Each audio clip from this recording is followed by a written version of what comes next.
Carson and I were reflecting on expanding life and loss, grief, group, and so much more that we're going to be leading again this fall. We thought a lot about how so many of the issues of grieving are applicable to who we are as a nation. And said we need to bring that conversation to prayers for our nation. Many of us have been grieving for 8, 9 years because of the intensive polarization that we've experienced, greater than in most of our lifetimes.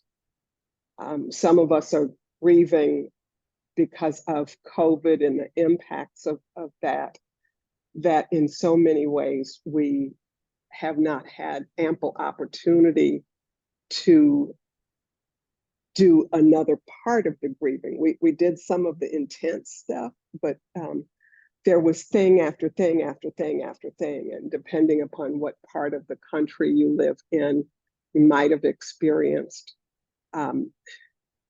weather unlike the norm in terms of hurricanes and tornadoes and the impacts that has had in ravaging so many communities. And the list goes on and on for many of us. And so I wanted to share very briefly, and with Carson's assistance, some things that we talk about in expanding life and loss, specifically what we call liminal space. And Carson's going to show a slide. And if you'll go to the second slide. So liminal space, if you can see that, is any point or place of entering or beginning. It's the time between what was and what's next. Liminal space is a place of transition, and it's a season of waiting. And this other piece that's really important, it's a time of not knowing. And for many of us, the not knowing can be absolutely devastating for us because we want to know. And so as we have moved through some very significant changes that have happened in the political race, many people were grieving in June with Joe Biden and his performance at the debate, and then went to this other, major aha and this joy and this excitement, but the grieving is still there. And that's one of the things that often happens for us, is that we move on to the next thing and the next thing and the next thing, and don't have the time to adequately be with what we're experiencing. And we push down or shove one thing so we can move on to the next one. So Carson, if you'll go to the next slide. So ambiguous grieving is something that many, I believe, across the nation have experienced, because we don't even really know that we're grieving. What we know is there's lots of political unrest and social unrest, and we're unclear about what constitutes grieving. And when we're unclear about that, we're often not able to allow ourselves to do the kind of work that can facilitate the healing that grieving can bring for us, the healing and the transition. Next slide, Carson. So I'm just going to zip through these really quickly. So anticipatory grief, I'm not going to focus on that one, but I will mention this. There are some people right now who really would like to have Kamala Harris as president, but who are kind of not breathing because they're anticipating maybe it's not going to go the way I want it to go, and what that does for folks. Complex grief is when there are so many things from across a lifetime that are compacted together, and there's traumatic events in the midst of that, etc. And so many of us are also experiencing that. Next slide, Carson. Complicated grief. When the circumstances surrounding the loss extend the intensity of the grieving, and that's something so many of us have been experiencing. As I said at the outset of this, for many of us, we've been grieving a series of things over the past 8-9 years. And that, along with the compounded grieving, generally compounded grieving is when there's lots of losses that happen in a short span of time. But we're experiencing all of these things. And Carson, that's all I'm going to look. We've not had space for our individual or our personal grieving because of the intense collective grieving that has been shaping our lives so much. And so we just wanted to talk about not just the grieving, but how do you live in the liminal space? That's the things are not the way they used to be, but they're not yet what you're longing for it to be. And how do you live in the liminal space in a way that blesses your life, in a way that helps you feel grounded and safe, and in a way that helps you expand life as you have known it. And in this liminal space of it being an election year again, and we have no idea what's going to happen in the next, what are we down to, 64 days or something like that. And not even just the 64 days that folks are worried about, but the day of the election, at least through the inauguration, which we have seen to be a really, it can be a time of like what happened with January 6th, 2021. Like it can also be a time, it's not just the election, there's that time in between now. And with everything that's going on, like we really are in this liminal space of, we don't know what's coming next. We have no idea. And so to sit in that space of not knowing and not having any idea what the transition might look like, that's a hard space to be in.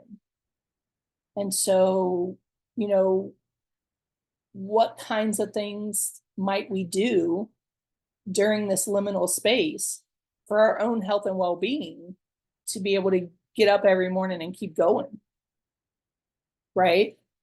And so Cari and Lynn and I talked a little about some of the things that we do last night. And so we wanted to share a few of those with you. And then I would like to sort of put the question out to you all to find out what things you might be doing that might be helpful in this liminal space that you may not have known you're really in, right? And so, excuse me, one of the things that I do is creativity helps a lot. To do anything creative. It doesn't matter what it is. It could be coloring in a coloring book. It could be painting. It could be, you know, like whatever it is that you are creating this thing of your own can be really helpful. I often do writing, and it's not necessarily a journal or a diary, or some days it might be, but just writing how I'm feeling and getting all of that out on paper. And in the act of, because part of why it affects us so profoundly is that we hold all that in our bodies, right? And so writing for me is, because I do it pen and paper, that's just me. I do it pen and paper because it actually moves it, the physical act of writing moves some of that stuff out of my body. And the fact that I've written it down and gotten it out of my brain and my heart and my body is really helpful in general but also to make some space in my body and my brain for some other things other than, you know, how I'm feeling about this liminal space right now, because I don't like it, right? And then music is also one of mine. I listen to a lot of music because it, and uplifting music, whatever that might be. Because it gets to a space inside of me and into a depth inside of me that other things can't touch like music do. And so that uplifting, just sort of letting those things wash over me and in me and through me has been helpful for me. So Lynn, did you want to share?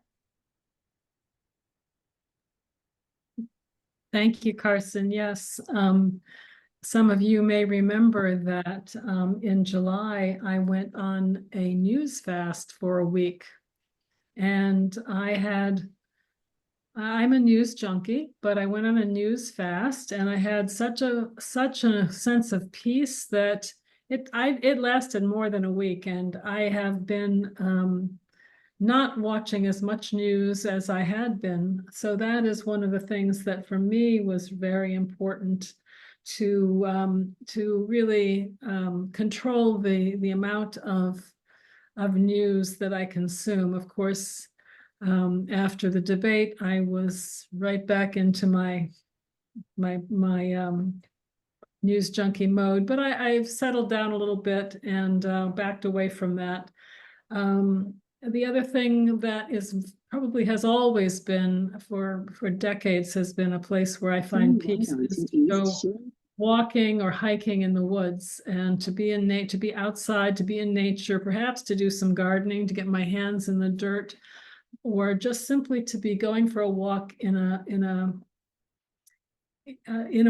wooded area, not in a city or in a populated area, but my husband and I went to Great Falls National Park, which is only about a 20-minute drive from us this morning, and just walked along the Potomac River. And the other thing that I do, which is really helpful for me to feel centered and calm, and I took a class this year at the Botanical Gardens in New York. It was an online class in botanical drawing, and it was a lot of work, but I just loved it.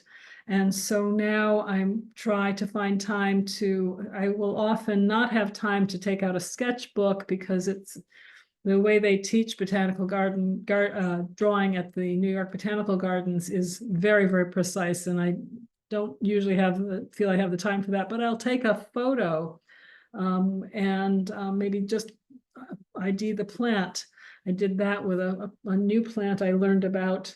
Now that I'm newly transplanted to Virginia, there are a lot of new plants for me to learn about, and then I will later sketch from my from the photo. So those are the three things, being out in nature, doing some botanical drawing or photographing things, new plants, and then controlling my consumption of news media. Those are the three things that in this time, and it is really such a blessing to have the opportunity to talk to you, because I'd never before thought of an election year as a liminal space or time, but of course it is. So thank you.